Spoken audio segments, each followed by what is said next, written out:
You're listening to the Sakura Project.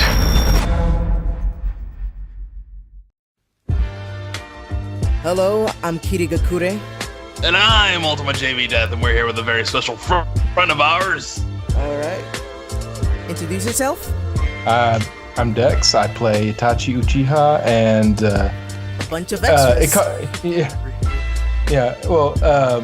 I also play good grief. Why is his name freaking leaving me? The teacher. Good grief. Iruka. Iruka. Yeah, his name just left me for a second. Yes, I also so insignificant. Iruka. Yeah, occasionally, he shows up occasionally. Like he's got a ton of stuff at the end of, like all the stuff at the end of the Naruto Shippuden anime. He's like, oh yes, he's constantly there for that. But like, yeah, he's just other than that, it's like at the beginning and at the end. Like a sandwich. Yes. Otherwise, a very large, very thick sandwich with paper-thin bread. Oh god. I'm thinking of the Adventure Time sandwich, the one that Jake makes. God, I don't know if you remember all that. the really long sandwich. Yeah, it's like freaking lobster sole, bird from window, like all that stuff. That giant ass sandwich. Yeah, no, that's basically the sandwich. Well, if you count every episode as a piece of the sandwich, that would be a giant ass sandwich. And Iruka is the I bread. would consider every arc, including filler arc. Oh god. Every filler arc is like a small, tiny slice of pickle. That's horrifying. You know how many pickles you have? You'd have like a sandwich that's 60% pickle. 40% actually. Depending, 40 to 45% pickle. That's still a shitty ass sandwich. I would not eat that Yep. sandwich. It's only a tiny slice of pickle. It's not. Only the thickness of I don't know, quarter. But every single pickle you add is another filler. Yep. So it's like, for the series, it would kind of be like bread, meat, meat, cheese, some tomato, lettuce, and then a bunch of pickles, a giant stack of 45% pickles. Then, Meat, cheese, onions, tomatoes, pickle, some more meat, cheese, a bread just because it's like a little leeway point, an extra meat patty because we're trying to treat ourselves, pickle, death makatsuki, some hot sauce, condiments, and then pickles raining from the heavens. our pickles are the pickles that were pierced the heavens. You could just make it vegetables and any vegetable is a filler, so boom, then that simplifies matters quite a bit. Oh god. So this is now turning into an Arby's sandwich. Except it's vegetarian. Welcome to Sakura Project. Do not let us make our sandwiches. Welcome to Sakura Project, where we're talking about fillers and sandwiches for the first 3 minutes of this. This is horrifying. Okay.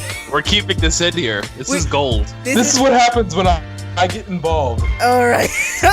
About sandwiches happen. It's beautiful mayhem. Yes, I am chaos incarnate. You are sandwich incarnate. The hedgehog. No, I'm not. No. Gotta find the fourth chaos emerald. All right. No. Let's not get on more tangents. Okay, right. All right. Well, today today we're going to be reviewing the first 4 episodes, or episode 1, part 1 and 2, episode 2, part 1 and 2, or if part 1 and 2, 2 part 1, 2 part 2, 2 part 3. Or if you saw the freaking thing on the website, episode 2, part 1, episode 2, part 1.2, 2 part 1.1. Okay. It's horrifying. 4 parts to episode 2. So, because I split up the episodes in order for it to be shorter, because people, just don't watch a 40-minute episode. It's no one has time for that. I didn't even have time listening to complete episode 1 today. That was today. Yeah. You don't realize how long these episodes are until you start going, you know what, I'll just listen to episode 1 and 2. That can't be too bad. Then you start queuing it up and watch later and putting on in the background, you're like, oh. It's still going. 3 hours later. You're still sitting there and Shizui's still talking to the Hokage, and you're wondering, well, when is everything gonna fucking blow up? Like, if you want to know the realest bit, it's like you play this in the background, you're doing some work, and then you hear something, and then you realize, I wasn't listening to this. What happened? You have to go back, you kind of realize, oh shit, man. Oh shit, they were screaming because of childbirth, not because someone was dying. Oh, right. You got that far. I told you where I ended up. Oh, right. The beautiful cliffhanger. Yes. Speaking of cliffhangers, episode 1, part 1, let's talk about that. Right. Well, what did you guys think in terms of that first episode ever? I'll go last. Okay. Dex? It was a first episode. The pilot's always a little rough. Things are going to be, changing a little bit, and it's always going to smooth out as time goes on. It's just going to take some time, but otherwise, yeah, it's pretty good. I thought it was good too, in general, but as time has gone on, I just feel slightly more and more embarrassed that was what I put out as a first episode. It was kind of like, wow, okay, question mark. But now it's better because, we've been working on it. The way that mixing has changed, the actors have been kind of switched around a lot. It's been about a year and a half, and Yeah, that's one thing I do want to say about the series is, as a whole, the background noise is like the background not noise, but the sound in the background, the kind of Foley stuff is actually quite nice. Oh yeah. I actually like that, but no, thanks. I think that Foley sound actually has gotten a lot better since the first episode, because the first episode it was kind of ripping stuff from YouTube and stuff, like for sound effects. But then later I actually, I'm now using actual Foley sounds. Have an entire drive that's 100 and something gigabytes of just sound effects, of just Foley sound effects.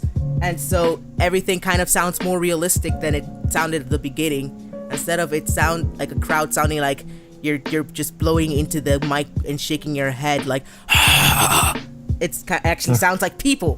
Wow, using my joke, okay. Yeah, I'm using your joke.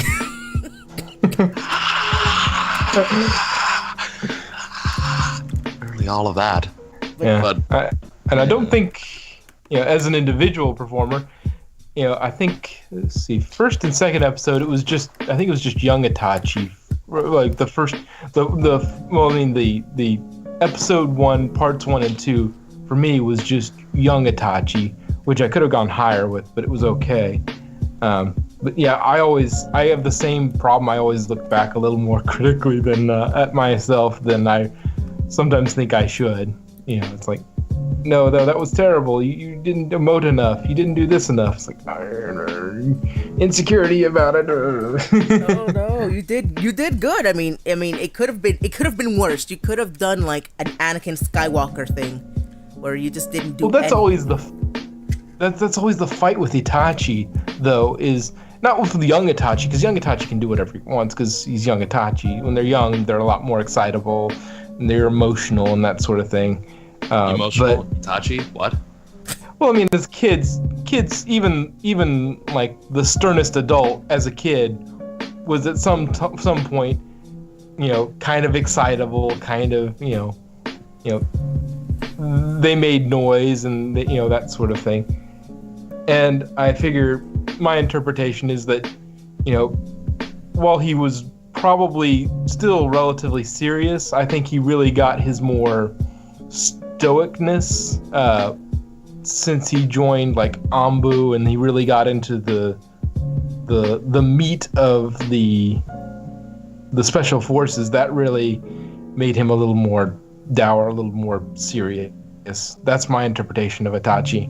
And eventually, yeah, what happens in episode 3, well, that will really sober him up pretty strongly. But and that's always a struggle with me for Itachi, is because his seriousness, you have to temper when it's time to be emotional, when that emotional break would happen, when they would do something. when they would show emotion, you have to be careful about picking your moment and not overacting or underacting. Because he's such it's a fine line. If you go too serious and too bland, he has no personality. He's just, like that one thing from a couple weeks ago. It's a side thing, inside joke, but it's like that in my voice from a couple weeks ago that I was playing around with. Was it Morgan Freeman? No, it was the way I was doing Sasuke. for that reading. I think this is the point where I'm gonna just add in that performance because I actually do have that recorded. Oh good. Yes, young Sith Lord Sasuke. As I was Shisui with just my normal voice. So if you guys actually do want to hear what Itachi sounds like trying to be Sasuke, here's what it's gonna sound like. Even if Konoha won't allow me to join the police forces, if you gave me the chance to prove myself, maybe I could. Boy, you just cut yourself like 2 seconds ago. No. If you cut to the police force, you're gonna get cut even more. Yeah. Boom, there we go. Sith Itachi. Sith Sasuke, who's being Itachi. I don't know.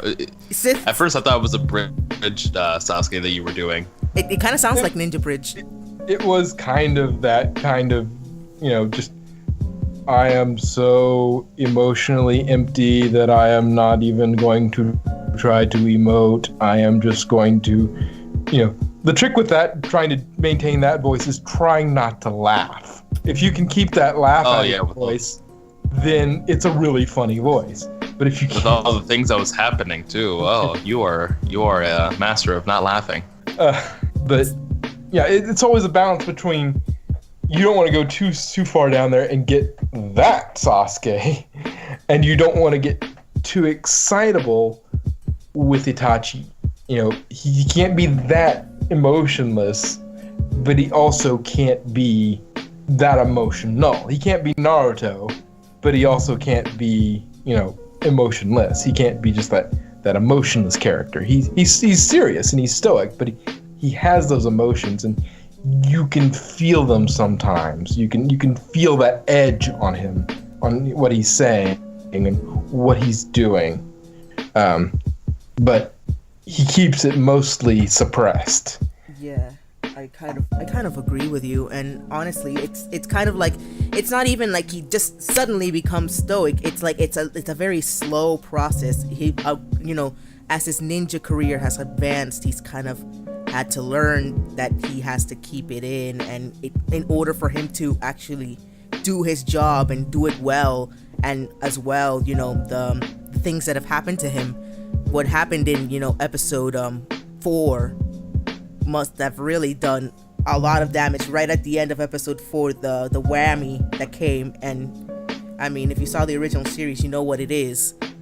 And also what happened in episode 3, that was also something that he had to deal with, and he can't be a kid. He's 13, but he can't be a kid, is the sort of situation that he's in. And there's some stuff that happens in the original series that doesn't happen. For example, I think this is fine to say, like Shizui doesn't die. Shizui's dead. If we did the actual thing, how it was supposed to go, Shizui should have died in episode 3, but he doesn't, for reasons that you should watch episode 3 for, but We're getting into slightly spoiler territory because 3 hasn't come out yet. What do you mean 3? Yes. 3 has come out yet. Is it? If you count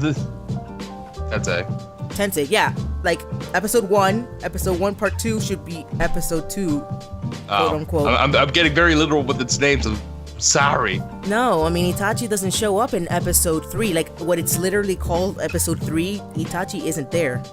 Iruka's there, but Itachi is not. Itachi doesn't show up till way later. Episode 9 is the next time you see Itachi. It's Itachi's boss. I appear when I wish. And Itachi is not late. Neither is he early. He arrives precisely when he means to. That's Gandalf! It's beautiful. I'm sorry, whenever I hear Gandalf or want to say Gandalf, I try to do it like Frollo. Go for Frodo? Gandalf! Frollo is a different thing. Sorry, Frodo, not Frollo. Sorry, I'm way into the Hunchback of Notre Dame. I love that movie. Kiri can tell you all about it because friggin' I keep singing the first bit whenever we're writing. Oh, okay. Hellfire's pretty cool. Hellfire's amazing. Oh, Hellfire is great, but friggin' the Bells of Notre Dame is just so catchy. Anyway, I'm getting off track with Notre Dame. This is a Naruto Tensei thing, not Notre Dame. Right. This isn't Disney. I mean, not anymore. This isn't Shippuden. Oh, This is Tensei. This is Tensei. We are not affiliated with Disney. Please don't sue us. Okay. This isn't the Dark Ages. Okay. Well, it kind of is. I mean, if you... We're not getting political. No, not any. I mean, like, okay, pushing that aside, episode 1 part 2 kind of sounded a bit better than the original one. It still sounded kind of rough because it was still just the second episode that came out. But I think episode 2 part 1, the third episode that came out, is actually where you kind of see a really drastic change in quality in terms of voices, in terms of acting. A lot of people got switched around in between those 2-3 month period that there was nothing. Like, yep. Yeah, they just it kind of just became whoosh in terms of quality. Yeah, honestly. And then, go on. Sorry. I was just saying, and I think the splitting it up into pieces like you did for part 2, the 2.1, there's 2.21, 2.22, 2.23. The way it's split up, that even makes it more professional looking, and the art's always great too. And you can get to the action faster. Yeah. And you can just pop it on and listen to it, and there's a handful of things, and it's easier to find stuff as well. Yeah. Yeah, you can. I mean, it's much easier to deal with just episode 2 part 1, 2 part 2, 2 part 3. If you have to do something in 10 minutes, you aren't going to be screwed over, basically. I mean, yeah, you can. You don't have to be like, where did I leave off? What was happening to Kizashi? Wait, I wasn't in Kizashi yet. I was still listening to Itachi. Luckily, YouTube already does a good job at putting you back at where you left off now. Thank you, YouTube. You actually did something right for once. But even so, then it pushes you back a bit. It's just like, oh, I remember this. What was this again? I was barely paying attention. Yeah, I like that though. I like going back just a little bit before when I was, so that it's usually only a few seconds, and it's like, oh, okay, that's where I was in the story, and then continues on. It overlaps a little bit, but that's fine. Yeah, it actually. Yeah. I think also, huh? Were you gonna say something? Yeah. Episode 1 part 1, the major difference to me when it comes to episode 1 as a whole and episode 2 as a whole, I actually liked the Minato voice after listening to it a bit. That's probably just because I like deeper voice characters, but it sounded a bit better. It sounded more appealing to the ears. But I will say, the Minato voice was very, it had that leadership edge. Yeah, well, Kizashi, the voice was alright. The quality of the voice, however, I'm gonna say what I said last night. 240p. 240p audio quality. Because you can literally hear the difference when it goes to Kizashi to anyone else like Minato, Fugaku, Shikaku, anyone else. You could hear that major difference, and I felt like it was slightly annoying because it's like, oh, something good. Kizashi, no. I actually do get what you mean, but then but then if you go to episode 3, quote unquote, episode 2 part episode 2 part 1, that the changes happen. I still just want to touch on episode 1 just a bit more because I didn't put anything in there, and I'm not gonna let myself slide like that. No, although it'd be easy, I'm not gonna let myself slide. Go for it. The one thing, listening to it freshly on the mind, there was a slight issue that I had. It's a personal gripe, but there were some lines that I could not hear because of like either they were speaking way too low, or it's because like background effects, background audio, or like background music. Like it was sort of hard to hear, and I'm glad I had the script to read with it, or else I would have been like, what did they say? How did this segue to this? What? How? Why? I am deaf now. And that's always a personal gripe, because episode 2 part 2, I listened for Kiri here, and I told her that some bits were a bit hard to hear because of the war bit. So yeah. Normally I work with deep bass headphones, and so I like hearing a lot of buzz in my ears when I work. So you hear a lot of, and then the people are kind of like, and you can't hear what's going on, and it's kind of like, well, what's going on? What happened? And I've realized this is an issue, and to me, I can hear everything just fine. But that's why I asked you, Ultima, to be the second pair of ears, just so we could get that type of issue out of the way. Thankfully, in episode 3, quote unquote, which is actually episode 2, part 1, there wasn't a lot of fighting at all. So the only issue would be music, and it wasn't an issue as it was in episode 1, part 1, and episode 1, part 2, where there was a lot of stuff going on, and the other one, episode 3, quote unquote, is actually just more dialogue heavy, a lot of setting up a lot of stuff that happens in episode 2, part 2. So yeah, honestly, like a lot of the action is in episode 2 part 2, because war is good for fighting, and yeah, that's like a lot more acting heavy, a lot of action heavy. It's like, oh, your shonen skills are gonna be put to the test. I would say, especially like Fugaku, I took over him, and like dying was a bit new for me, because I only did like 1 or 2 dying scenes before. So I tried to make it authentic the way I remember it, or as it is in shonen anime. Especially since how he died and him speaking, it's like, okay, he's probably losing a lot of air. I gotta make sure that he's probably like gargling blood or doing some shit like that. And from that point, I haven't listened to myself die recently, because I was listening to one part 1, I was listening to other people die. So I don't know how well I did. Personally, you did pretty well. I mean, it's what I think. I mean, your dying speech, which is, it was great. Honestly, I think the last 8 minutes of episode 2, part 2 are very emotional, and because it's a lot of payoff. It's a lot of but you dying, and then what happens after are the most well done parts of that episode. I mean, the only thing which I might think on is, but this is a shonen anime, so it happens, is you got killed in such a way where you're kind of wondering, well, how is this guy still alive? I thought that this thing happened to him. Why are you having a speech? Well, you sound kind of like because anime magic, anime friendship magic. Anime friendship magic. Go for it. Well, giving a speech is a free action, apparently, in anime. Yeah, it doesn't matter. Every character has to get one. Exactly.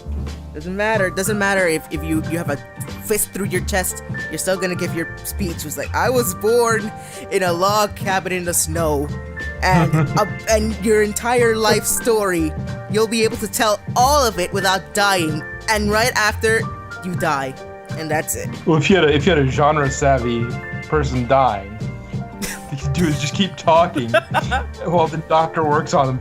Just keep telling your story. You can't die until your story ends. You can't die unless you give your mandated speech. So what Fugaku should have done basically is just kept waiting until some medic came along and kind of fixed him up. Kizashi kept his speech fairly short, so he died very quickly. Fugaku was a little more smart. He did the speech before he died. That's his problem. That's where he went wrong. Yes, if he didn't do his speech beforehand and just did the jutsu, he probably would have survived. You're right. He would have come out perfectly fine. Not perfectly fine, probably like broken limbs. He would probably be a vegetable. But I mean, he would have been a living vegetable. Well, I mean, Sakura would have had a dad. No. A dad to care for. That'd be even more depressing. I don't know. I mean, Sakura wouldn't be able to be a ninja though. Like, she would have to stay at home and You're right. care for the dad. You're right. She So- would have had no. There would be no Sakura Project. It would just be another Naruto project. It would just be named Naruto Project or Sasuke Project. I don't think anyone Or wants Itachi Project. the Itachi Project. I think we all want to know what happened to Itachi after that. He buried his. He put his father on life support until he gave his last speech. Boom. Let's keep talking, Dad. Then as soon as he was don't done talk. with his speech, he pulled the plug. Because he's cold like that. Oh God. Because all Uchiha's had to die. Oh God. It's All terrible. except his brother and Shisui, because Shisui's a boss. Shizui somehow made it out. It's insane. It's because Shizui didn't give a last speech. No, it's good because Shisui gave his last speech. He just lost a part of him that wasn't there present at that speech. He killed the part of him that gave the speech. So he's. No, I meant his eye wasn't there. His other eye wasn't there. Oh God. You're right. Wait. But it's not spoilery if it's not part of this project. He gave away his other eye to Itachi, and Itachi just was like, whatever, I'll put it on this bird. Now I got a bird with Sharingan. True. But then again, I think the law is if you lose one eye, if you have the other one, you can't die. That's how Obito lived. Rip. If you lose both or you have both and you die, you die. You're right. That's why he threw himself off that cliff. Yeah, he lost both. He can't be like Madara. He can't see without. I mean, he could, but he didn't want to live without having his eyes to see. I mean, Shizui that wasn't the reason. Shizui just was like, oh, Danzo can't get the other eye. Itachi, younger person than me. Here. I know have the my reason. eye. I was just trying to make a joke. Oh, whoosh! I just didn't get the joke. So then, whoosh, the joke flew right over your head and went all the way above the tree line. That was terrible. I'm terrible. Shit. But yeah, episode 2 came out much better than episode 1 in general. It was just way more professionally made than episodes 1, both ones. A year later. Yeah. 1 year later. Yeah, kind of. And I remember on the last part of part 2 that Itachi has, when they're in the kind of council chambers, I remember we went back and forth with that for a little bit, getting it just right. So what you hear in there is we went through a few iterations of that last scene, and just it was a little bit of balancing of no, that's making sure it was enough. There's enough emotion that it made sense from Itachi's point of view and how much emotion he gave out. Right, because it was a very emotional moment. It was something that kind of just struck him very suddenly, and he had to kind of he couldn't be the stoic ninja he had to be. He part of him, like the more human part of him had come out for the sake of the person that this is all in regards to. Yeah. Yeah. And it is humanity really, and that human part of him is also part of what kind of saves him in the end from the rest of the Uchiha. That kind of no, we got to work together as a village. That kind of almost Senju bit to him. Yes, he does things in an Uchiha style, but he's got a Senju heart. He has the will of fire. Yes. Yes. He doesn't have the curse of hatred, which is the Uchiha philosophy, the Uchiha way of doing things.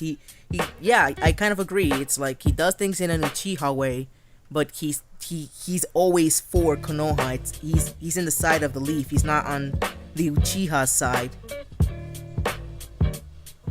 Yeah, because he wants everything to stay, nice and okay. You guys calm the heck down over there in the Uchihas, and let's try and bridge this gap and keep this thing together. But in the end, he couldn't. He just in the end, he failed to do one of the thing that was most important to him, and it ended up costing him having to do the things that he had to do.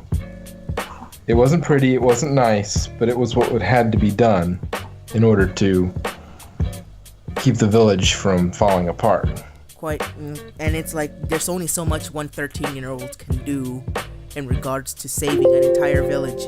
It's kind of like, you can't do everything.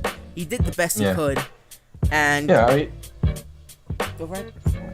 For his age, I mean, he these are some very heavy things to do.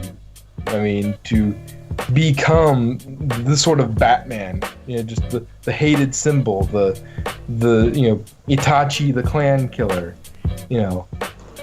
to do that in and be able to walk away and do all that for the sake of the Leaf and for the sake of his brother.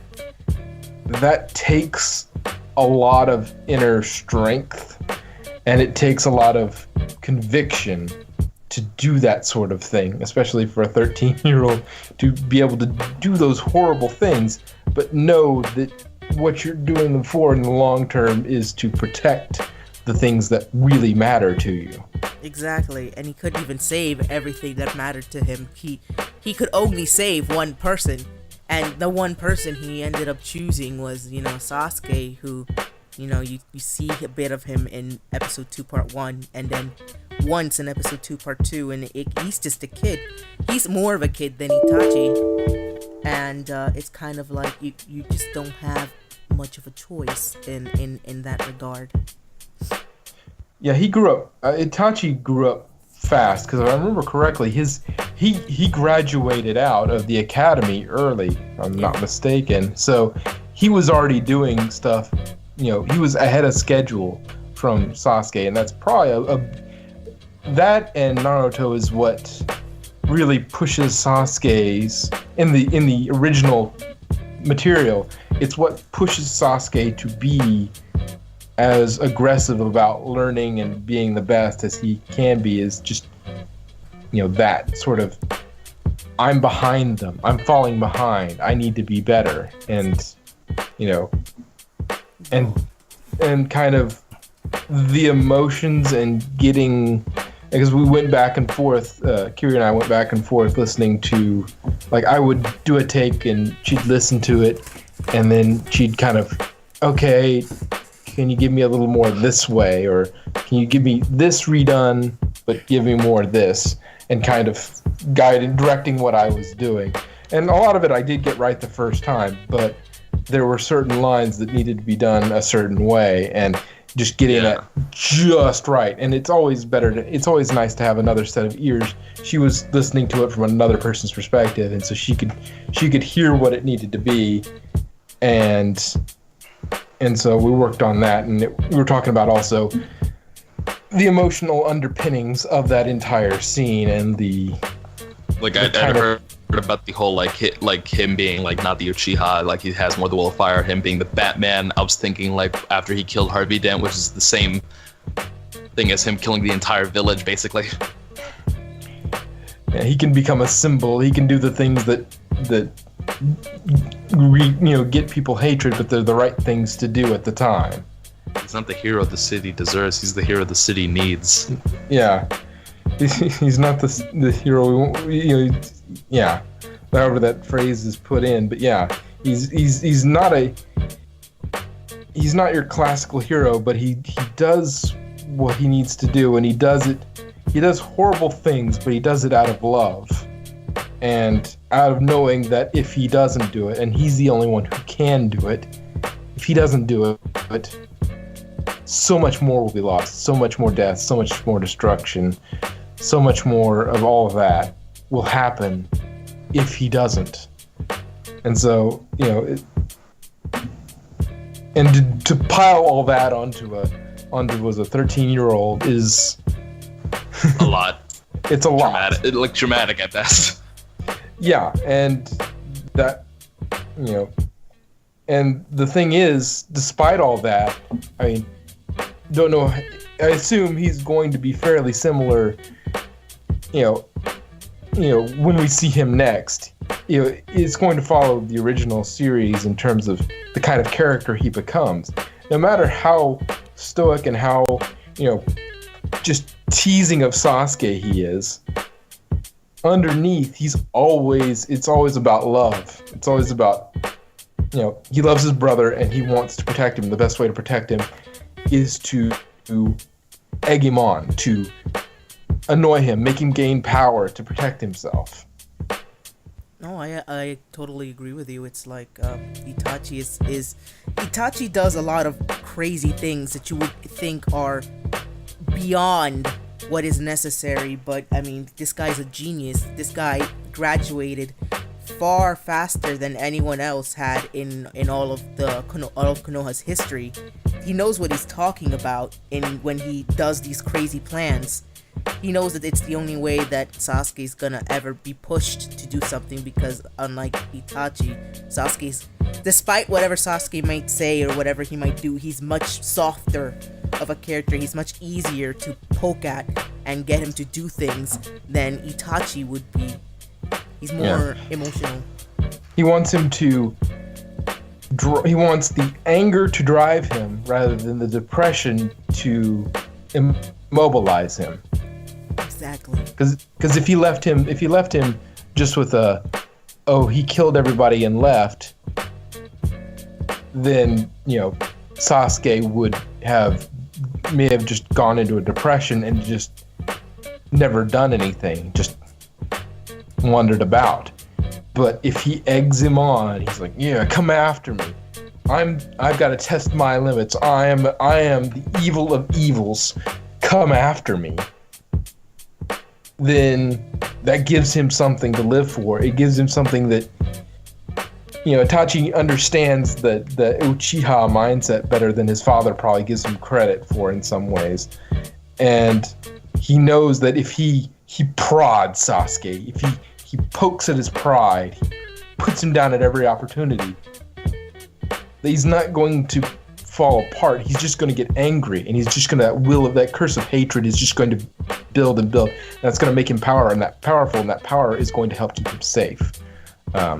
It's going to make him develop. And what he was hoping, I guess, was that he would gain the power, but he would also have others that would help him eventually down the road, while he's already gained this power, soften that edge. Somebody like Naruto, who would, do what Naruto would do for Sasuke, what he did for Gaara, and kind of, you're not alone. I have problems too. You don't have to be all by yourself. You can come join me, be my friend.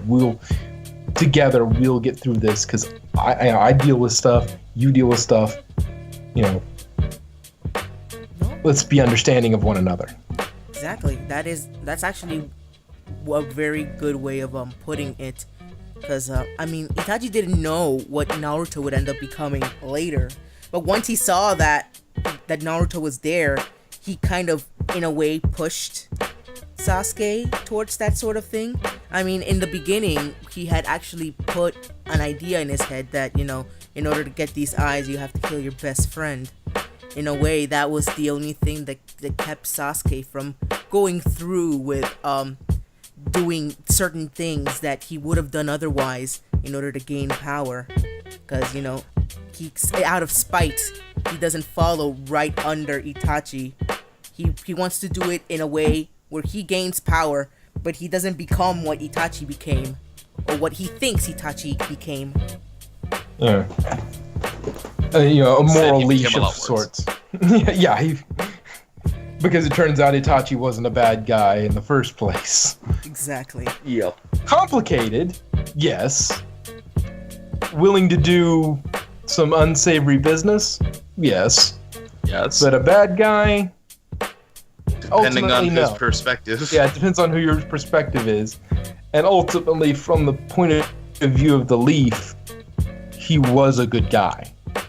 And ultimately, probably from for the future of Konoha, he was a good guy. He had to be chased and he had to be hated, but that was the price he was willing to pay to ensure the future will of fire.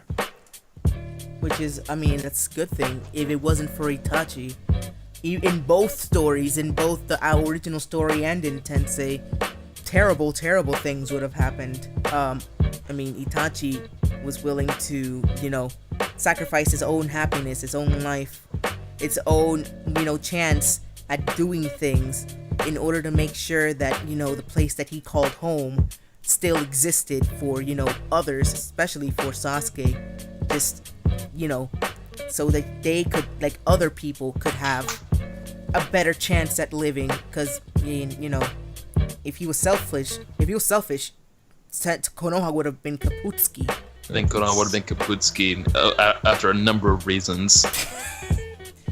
Let's be real, Konoha, it's just not lucky.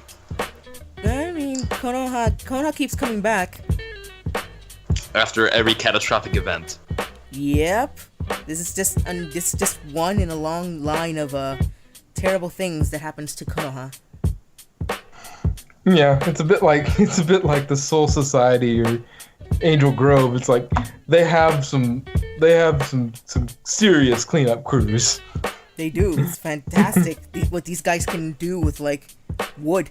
And that's literally all they did. They just used wood to rebuild an entire freaking village in, like, what, like a few months? I think it's because Yamato helped. Let's be real. Yamato could have done it like this, but he didn't want to. I think maybe he was just on vacation. He probably just used deep forest emergence or whatever that jutsu is. And they all just had to chop from that giant ass tree just to get their wood. It's horrible. Either that or he just made like a bunch of wood prison jutsus and just disassemble them so they can have some accurate wood pieces that's already cut. Hey, could you make a 2x4? No, I can't make a 2x4, but you can cut it out of this tree. Like, I can't make a 2x4, but you can cut out this 2x4 by 4x8 prison box. That's horrible. Just make a 2x4 box, goddammit. Nope. Well, yeah. Well, the upside of all this destruction of Konoha is that they get to go back and improve any foundations that were problematic. Well, you say I that. doubt you say that, but they literally got destroyed nearly the same way. You can see it through the freaking episodes of Naruto Tensei. The moment that the nine-tailed fox destroyed Konoha, Konoha used that opportunity to try to move the Uchiha to the fringe of the village. It's like kind of like, oh well, you don't live in the middle of the village anymore. Shrug. Hey, let's push you all the way to the side. Like I don't know, not to get political, but just Trumpify the village. Well, there isn't a wall. Just structural stuff. Well, I was talking about, but yeah, it was. Yeah, it's been pretty fun to do all this stuff. Unfortunately, you get, this is basically, you don't see him except in, like, Itachi from part 2 onward. He gets little bits, I think there's a couple little bits here and there, but for the most part, Itachi's done for a while. Oh yeah, nah, he's gone till episode 9. And then after that, you gotta wait 8 more episodes to see him again. Wait, actually, no, you get one line. You get one line in episode 15 as Itachi. Yeah. And it's a flashback! Yeah. And so, basically, at this point, I'm basically doing mostly doing extras, if those are curious. So if you hear my voice occasionally, I provided some extras voices with a lot of extra voices, honestly, because we only had you, Dex, and Ultima for months on end. There were no other extras except you and Ultima and Molly, who was our only female extra at that time.